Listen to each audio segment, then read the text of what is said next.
How to open OKX wallet. In this video I'm going to show you how you can open the wallet. First of all, open the application. Now here on the left top you can see this dots icon. Tap on it. Now slowly scroll downwards. Here you'll be able to see the option called OKX wallet. Simply tap on OKX wallet, so a new interface will pop up. So this is the wallet here. First you must create a wallet in order to get here.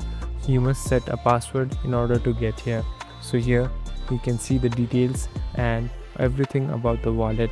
Here again, if you tap on this left top, here there are the details of the wallet, and here you can even customize things. So you can even back up and deposit the money here. So all the OKX grading ones will be saved here. Thank you for watching this video. I hope this video will help you.